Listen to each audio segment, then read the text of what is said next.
Hello everyone, and welcome to the History of Byzantium, episode 313, A Roman Comic Book with Marco Cappelli. Today I'm going to tell you about a Roman history comic book which made me cry. It was a big surprise to me. I rarely get to enjoy books or graphic novels about Roman history. My brain is so full of Byzantium that I'm not really able to take in more history in my spare time. But this was so good and brought to life such a profound moment of change that I found myself in tears at the end of it, unexpectedly. So, needless to say, this comic book, Ammianus, The Twilight of an Era, gets a very strong recommendation from me. Go to nubes.live, that's Nubes.live, to pick it up in physical or digital form, in English, Italian, or Latin. So what is this? Why am I talking about a comic book on the podcast? It comes from Marco Cappelli, a fellow history podcaster whose podcast Storia D'Italia is a history of Italy in Italian. So if you happen to be listening to this and actually speak Italian, you have a whole treasure trove of history content waiting for you. As he'll explain in our interview, Marco wanted to convey the amazing change which took place in Italy in the 6th century. Now, you will remember that century pretty well, because it began with the Goths in charge of Italy under King Theodoric, who in many ways preserved the culture of the late Roman Empire. His death was followed by Justinian's invasions and the disastrous decades-long war which followed, including the bubonic plague breaking out, the Franks invading for no particular reason, and finally the Lombards descending into Italy shortly after Justinian's death.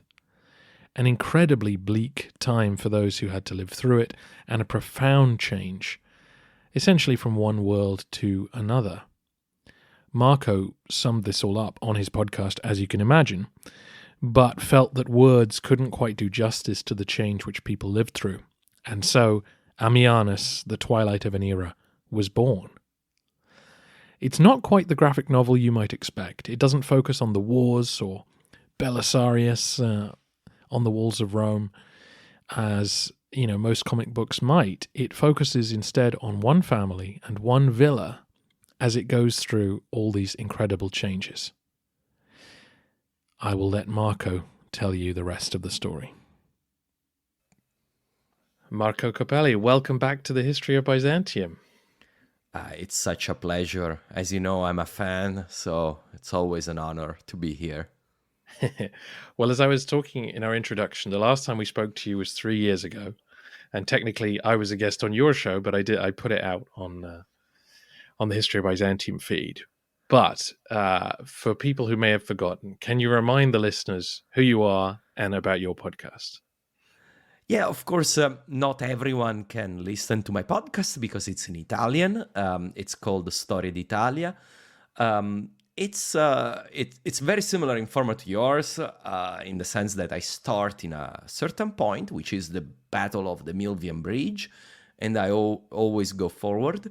Now, the original plan was to talk about just the history of Italy, as the name says, but at the end, since there are not as many history podcasts in Italian as there are in English, I tend to cover most of Mediterranean history.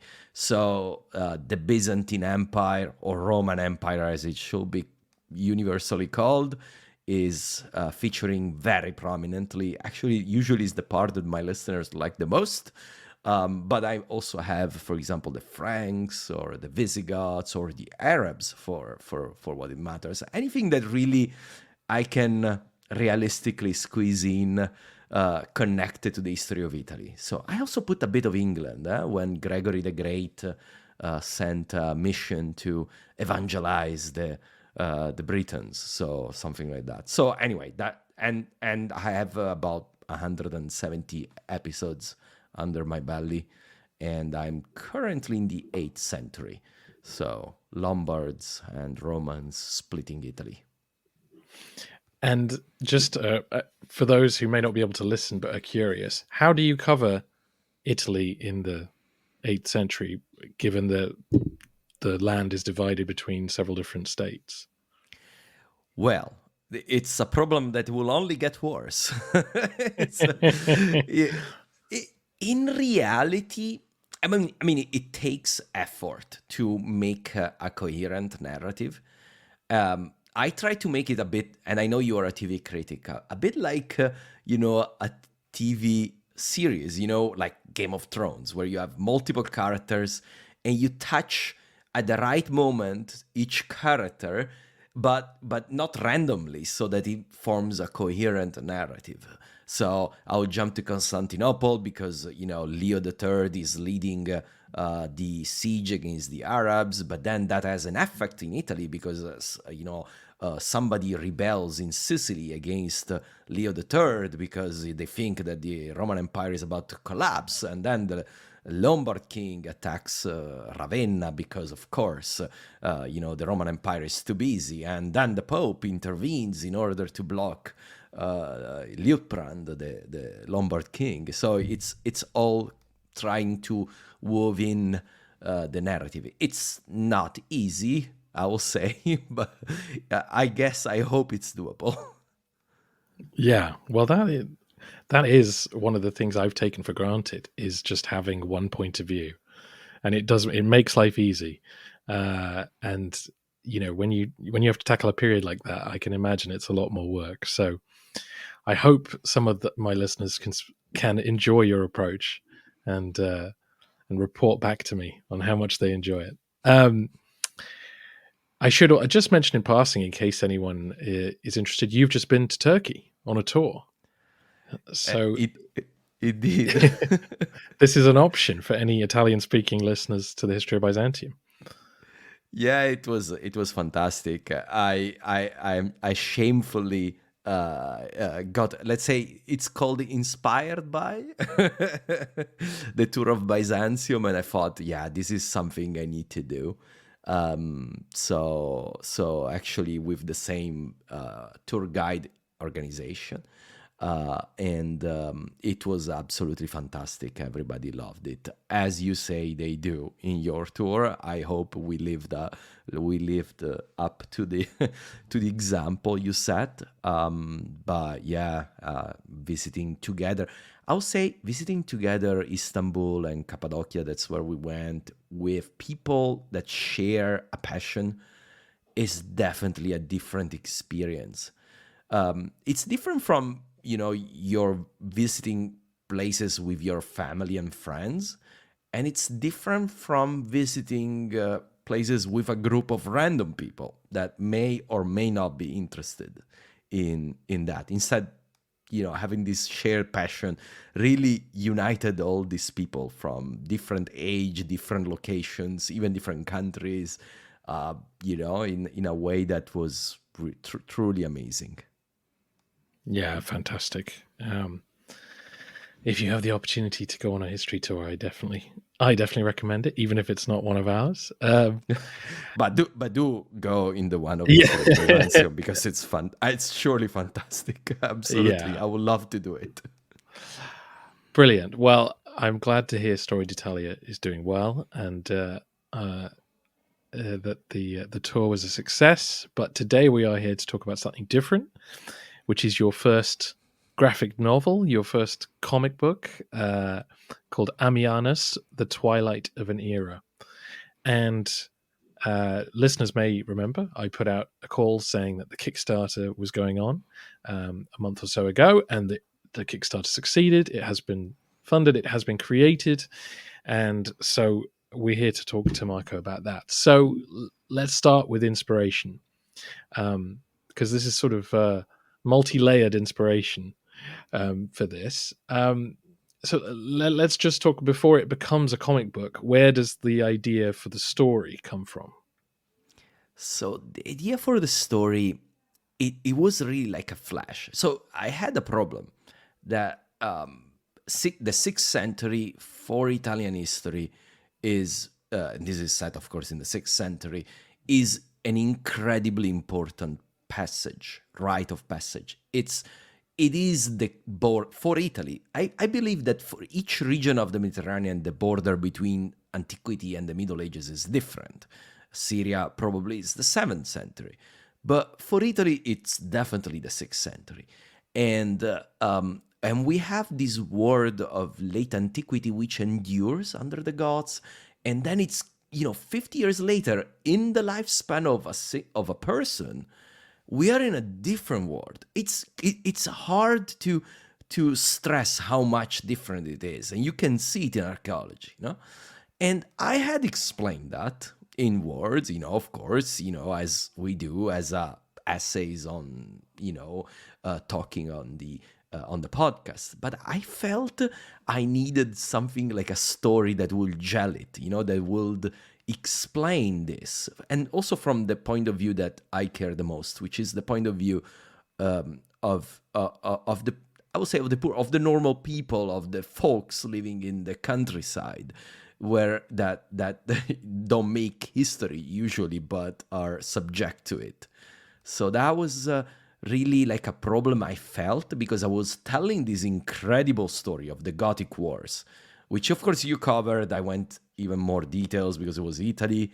But, and I felt the Gothic Wars, the plague, the famine, the Lombards, and the breaking of Italy for the first time in history after the Roman conquest, something that will never be put together until 1861, just to put it in context, how important it is, that needed to be told in some ways. And then I just felt this story coming to me when I thought about, this archaeology.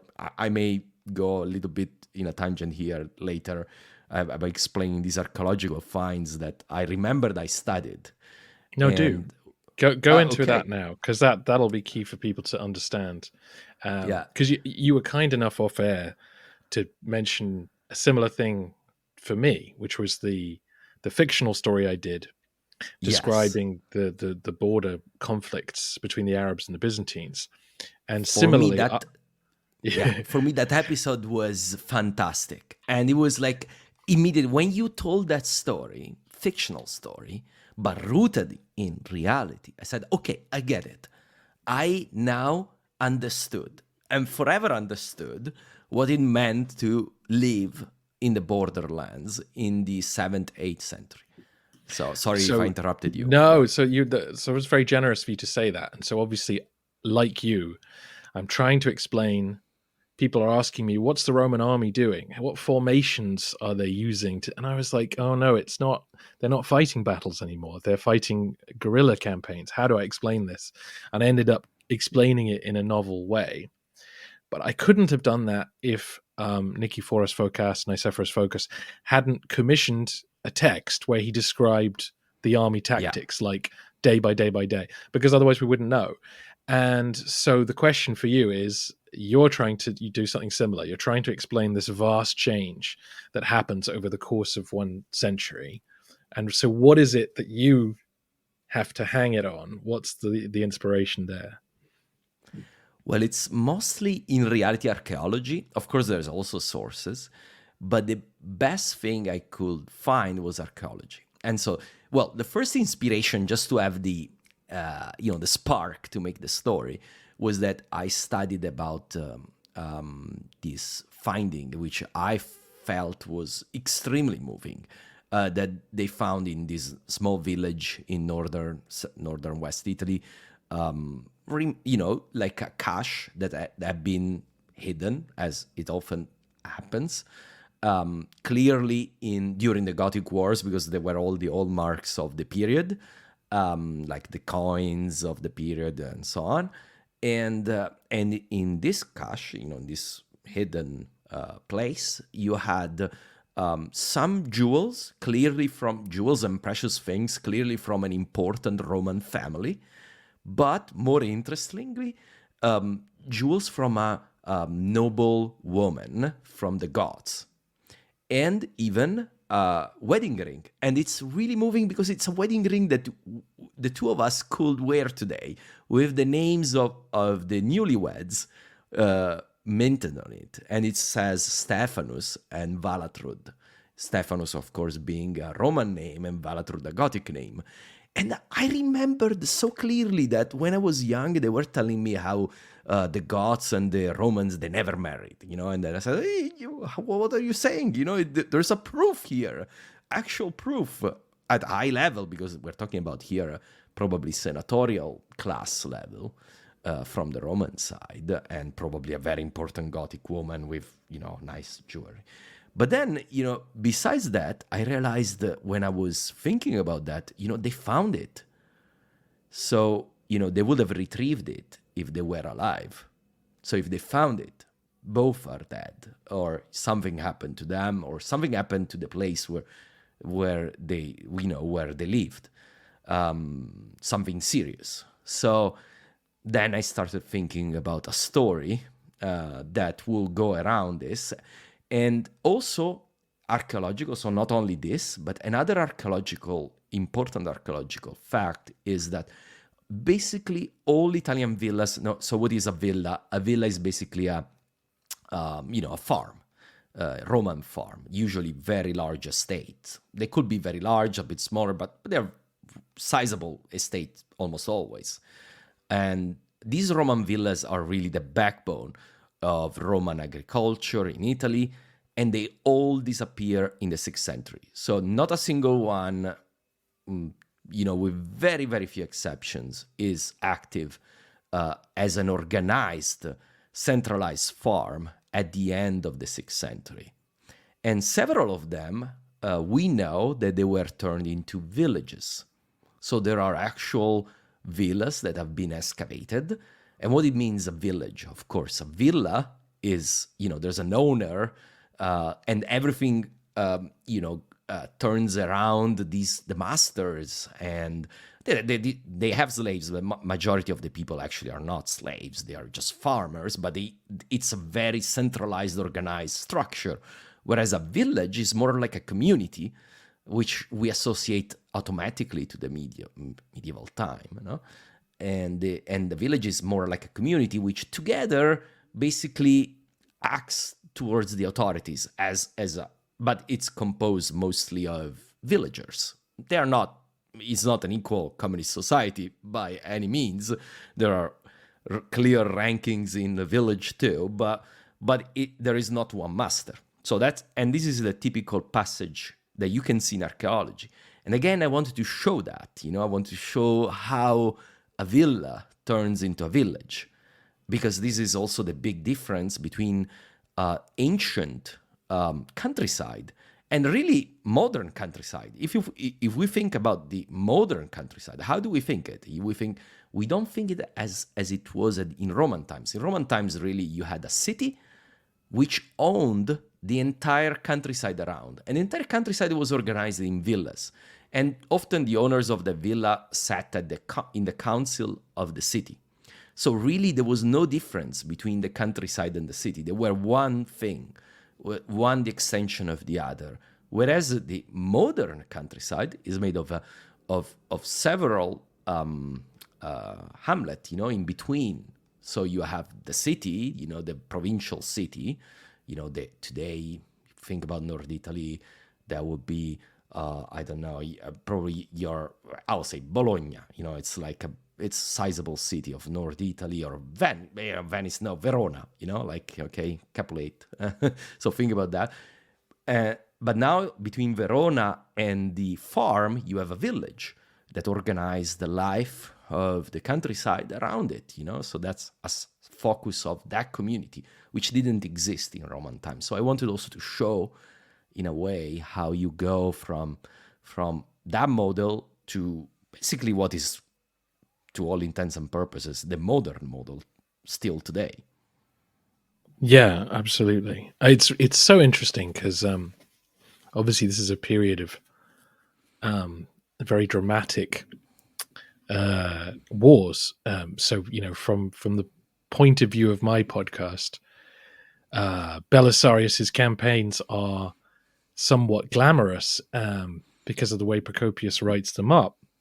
And this is a completely different perspective, obviously, from the people kind of suffering on the ground. So when I read the novel, I see exactly why you chose to tell this story in a graphic novel, because the villa is the main character in a way, Exactly. is the Exactly. setting, and we see the changes over time. But when did that occur to you? Because obviously you could have gone, I'll do this as a podcast narrative. I'll write a screenplay. You know what I mean? When did it occur to you? No, this has to be visual, and graphic novel is the best way to do it. So, to be fair, the first version of this was actually podcast. So I did make a podcast about it, so describing what was going on. But I did feel, the story deserved a visual version, because for the reason you said, the villa is one of the main characters, and in fact, when we chose, designer, because of course I don't do the designs, that's not something I can do. But when we chose her, I really explained to her, because at the beginning of a graphic novel, usually you do a study of the character. So going through and in this case, especially because it's a lifetime story, so it's for the entire lifetime. You need to show the character when he's young, middle age, and old. So you do that, and I said, you need to really do a study of the character for the villa. The villa is a major, maybe the most important character here. And and this is exactly for the reason you said.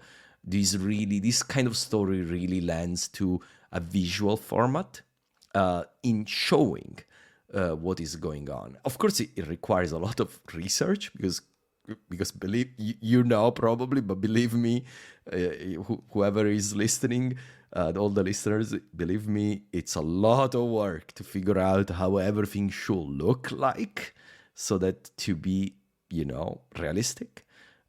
But I felt this story, such a deep connection to this story, that I really wanted to make it into a visual format.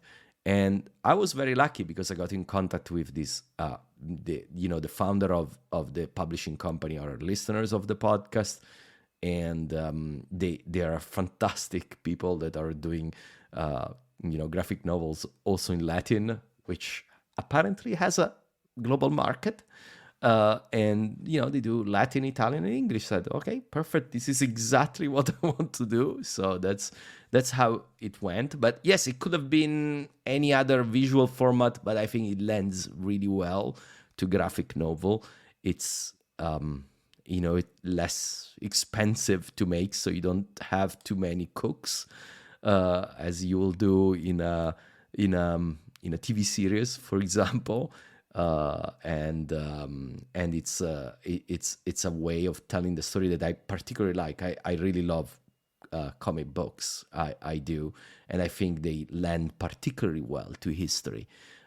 It's a bit also because I live in Belgium, where I don't know if you know, but the French-speaking world is in love with comic books, and especially historic comic books. With about history. So I really felt this was the perfect match. Yeah, that's really interesting. I have the problem that people recommend books and other Roman media all the time, and I've got to a point where I can't enjoy anything in my free time that's history related, pretty much, because I'm so saturated with it. So yeah, I found it really interesting. I feel like you found the perfect medium, because with the villa and the changes going on in and around it being the story, too much focus on the human characters, as you'd have to do if you wrote a book or whatever, would lose the power I felt it had in seeing the changes happening, step by step. And for those listening, this book is very much aimed at you, in the sense that if you already know the story of Justinian's wars, you don't need to have it explained to you why we have Goths, we have Franks, we have Byzantines, we have Lombards. Obviously, someone brand new might need some of that explained to them. But for me, I was just like, oh, okay, I have a sense of what's happening here. I have a sense of what's coming next, and it was really powerful to see the changes and to appreciate that. I'm trying to avoid spoilers. This is a problem. I want to say, oh, I loved it when this happened, but I don't want to spoil that. So you've kind of talked already about how you got hold of people who could help you bring the story to life. Was there anything beyond, like you were saying, the visual history of the villa? Was there anything else they added that you hadn't thought of in kind of bringing this to life? Well, when you make a graphic novel, everyone adds a layer. This is what I discovered. So first of all, I had a storyboard, let's say, made, but then there was a professional graphic novel writer that, rewrote it for graphic novels. And already there you see, there is that little tweak that I would like to make, because you put it that well, and he did something that I didn't think. So there, it's always, I don't want to say it's 100% my stuff, because it's not. It's that there is work done. It's a team, and we also added, because in my original podcast, I gave for granted a lot of things, because of course the listeners knew all about.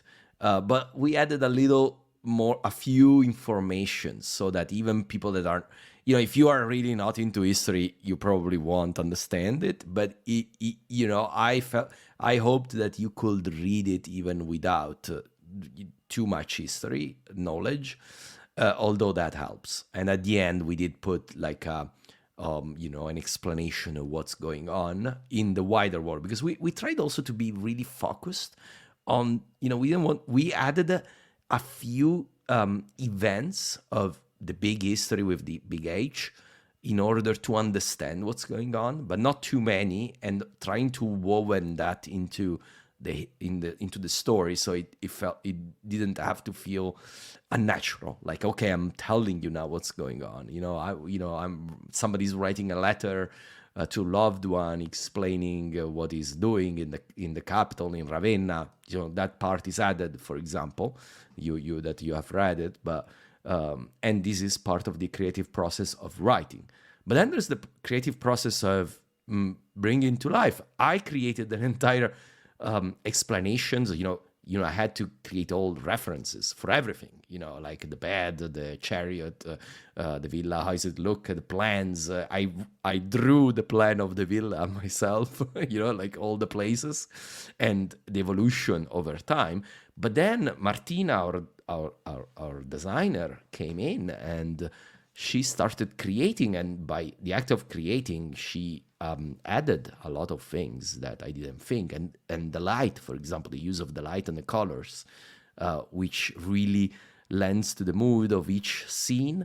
That's phenomenal. I didn't think about it, but you have different weather depending on where we are in the story, and I felt that was really powerful. And she also added a lot of little details that's hard to explain in a sentence, but believe me, there's a lot of creativity also there. So it's really nice to see. It's a lot of work, I must say. I discovered that making a graphic novel is a lot of work, but it's really rewarding. It was extremely fun, a lot of work, but a lot of fun also. Yeah, fantastic. It's sort of like, you being a podcaster, you are like a guitar player who writes his own songs, and then when you bring in people, it's like you're forming a band, and suddenly Exactly they want to play different bits of music, and your songs transform into something different. And also, we don't have to worry usually about the visual part, right? We can tell about things, but we don't have to show them. Suddenly having to show them, I realized I had to do another level of research, which I don't tend to do. I don't care how, the bed, the Romans slept in looked like. I didn't really have to think about it. But yeah, to make a comic, graphic novel, you do have to do that. Yeah, of course. No, it's interesting. I mean, I'm still amazed at your productivity to create this on top of everything else you do. Oh God. Again, I'm trying to avoid spoilers, but the ending I found very moving, and obviously the ring as the inspiration you thought was quite a moving artifact, but did you always have this idea that the story of how much change happened in that century was in itself moving, or did that kind of emerge as you created the story? Yeah, it did come as I created the story. I confess to you, now I never said it, but I confess to you that when I thought about the story, and there are some elements, there's not only the ring, there's this book, which is really dear to me, that I insert in the story, and how it is passed on, that's really important in the story. When I thought about this story at the end, I thought about the end and I cried. And I cried like a baby, like it was real, and that's why it was so dear to me, this story, because I felt the emotion and I wanted to try to pass it, as much as I could, and I guess I really felt I was there, and I needed to just bring it out, like Michelangelo said that and I don't want to compare myself to Michelangelo, first of all, but he was saying, that the statue was arrayed in the marble, so I needed to bring it out. So now and this was really important to me, and in general, the concept of passing knowledge, and and preserving something, has, for the future, even in a very changed world, how we as a species try to pass on to the next one. So like passing the baton and say, okay, you do yours now. This is as much as I can. I will do as much as I can, and you go wherever you want to go. Next generation. It may be completely different from what I thought you should go, but I will pass you the baton. I will not drop it. So that's another thing that I wanted to bring in the story. Yeah, well, I mean, as I mentioned in my introduction, I did cry when I read the ending. So Marco is in my head somewhere. He knows exactly how I'm going to react. He made it happen, and it's funny. I wonder if I would have cried before I had a baby. I imagine I would have done, but it's something about having children makes all fiction suddenly hit you much harder.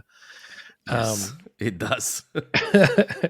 So yeah, I don't want to spoil anything, so I'll just say I found it very moving. You really brought the human story out of what can be just, and now the Goths did this, and now the Franks did that, and now Belisarius did this, and isn't that a great story? And we move on. And this, as people know, I tend to be very critical of Justinian, so this is just another quiver in my bow of critiques of Justinian and the tragedies his wars unleashed.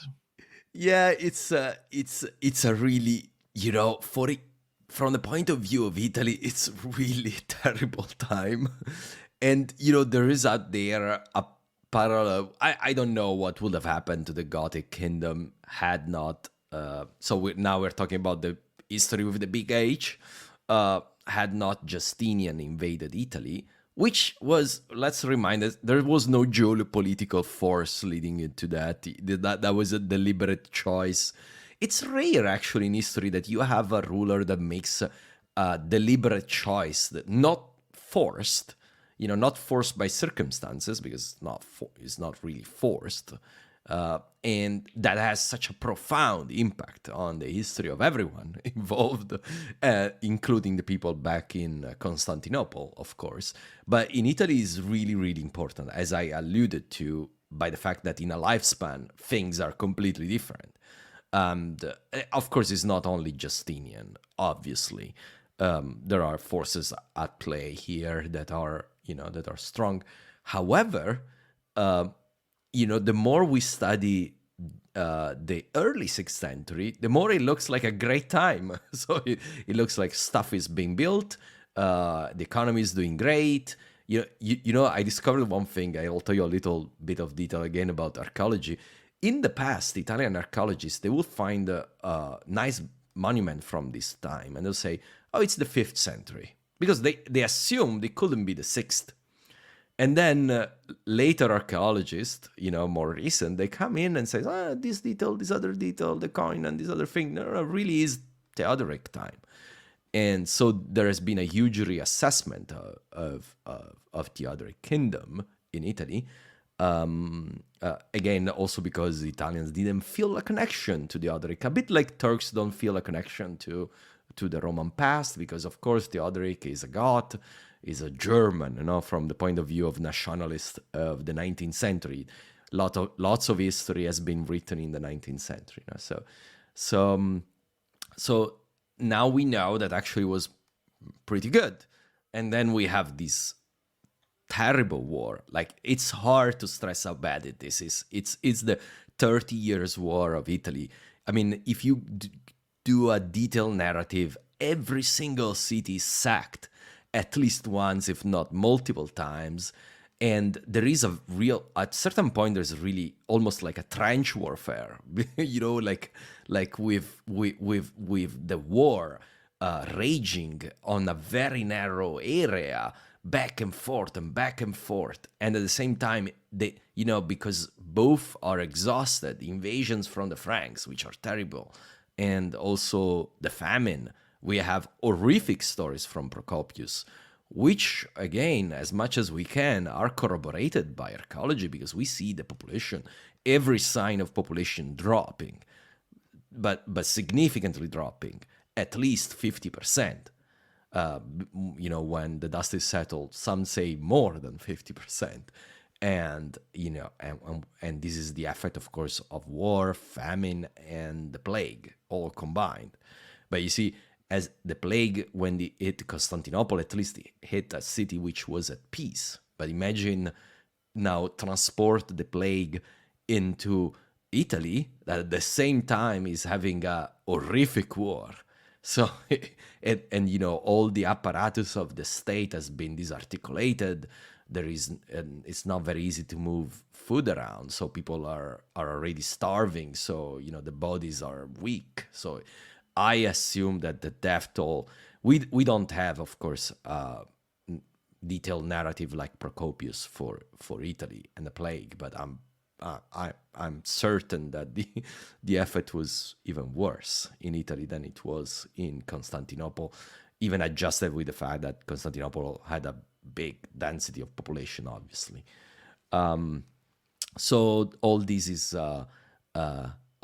really an horrific tale that it's important to tell.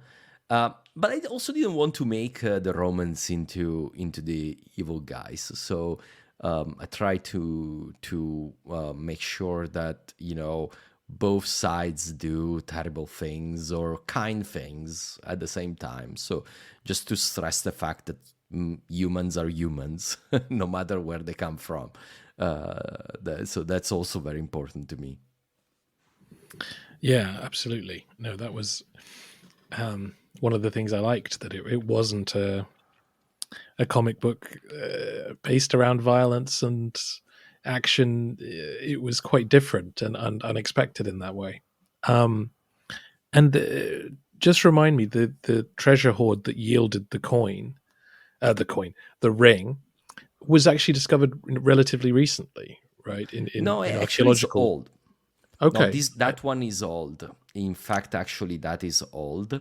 Okay.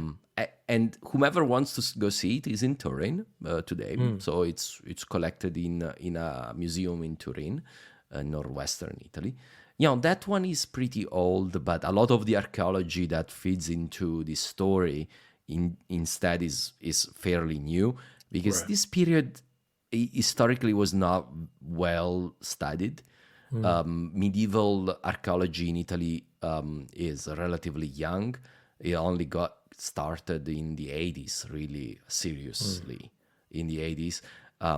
Again, for same reason, because the Middle Age, the Italian archaeologists, they love the Roman stuff, and they tended to dig out all the barbaric medieval layers in order to get to the nice stuff. Of course, I'm talking about an attitude which though lasted longer in Italy than it did in other parts of Europe for, I will say, obvious reasons. It's I don't like it, but I do understand why that happened. But yes, so a lot of medieval archaeology is actually very, very recent. Lombard, for example, is either really old or really new, because they discovered some really nice cemeteries, necropolis in early 20th century. And of course, at that time, all they cared was the shiny stuff. So they got the gold, and they even classified it. They didn't care where they found it. They just say, oh, let's gather all the fibulae and all the swords, but nowadays we care more about how it was found, the body, who was the person and what is rank. And people and archaeologists actually care more about the if there's traces of food than if there is gold. So, and the funny thing is that for almost 80 years nobody found anything about the Lombards anymore. Nobody really looked too hard, but then boom, early 2000, the last 20 years, it's they discover a gold mine of new tombs and new even houses, and like Grubenhaus. This is the typical early Lombard house made of wood, and all different kind of findings everywhere in Italy, and even the Goths, we found new things. For example, there's a very recent discovery near the place where this graphic novel happens, which shows a different layers where there's first a Gothic occupation. It's called Collegno, whomever is interested. They first found the Gothic, village, which then superimposed a Lombard village a few years later. So and there's a very interesting connection that you can do that. And then there's the archaeogenetics, which is doing also miracles now. For example, we now know many historians were saying probably the Lombards were already in Italy by the time of the official invasion that we have in the sources. There's no invasion at all, and they probably didn't even come from where the sources tell us they came from, which is basically modern day Hungary. And then archaeogenetic researchers, they looked in this cemetery in Collegno and another one in Hungary, and they found out that they were, very close relatives. So I would say it's without a doubt, almost without a doubt, it's a very strong proof that, and all this is really exciting and really new. Yeah. I mean, that's what's great about seeing that new work make its way into new history books, and then that inspires new fictions and new interpretations that become part of the popular culture. Marco, thank you so much. Where can people go to buy the book? It's we have the website of the publisher. It's called Nubes. Maybe I should spell it. It's NUBES.live. So nubes.live or newbies.live, I guess, in English pronunciation. And it's they have several comic books. So if you also interested in something else, there's one about Maxentius, They are probably the only graphic novel publishing company that has two graphic novels on late antiquity. Maxentius, I really love the story of Maxentius and Constantine. So there's mine, Ammianus, and can be bought in English, Italian, or indeed Latin if you want to to try your knowledge in Virgilius language. So that's I think is fantastic. I really love the Latin part. That's brilliant. So that's where you can buy it. Right now it's mostly there. I think eventually we'll go also on Amazon and all the other websites, but for now it's the only place you can find it is there. In digital and physical form? Yes, in digital and physical form. And they do ship all over the world. They used to ship, I think because of Latin, the biggest market is the US actually. So they're used to shipping. Of course, shipping to the US costs a bit more. The price of the graphic novel, I'll say it is 18 euros, but then you need to add the shipping, and the shipping depends on, of course, on the locality. Cheapest in Italy, a bit more expensive from the US. Marco, thank you so much for coming on the podcast.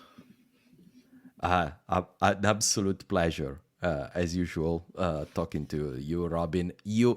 I would like to say it, you are really the inspiration of my podcast. So it's like passing the baton. So you got inspired by Mike, I got inspired by you. You're really, the thing that I try to measure me against failing to reach, but that's what I try to do as much as I possibly can.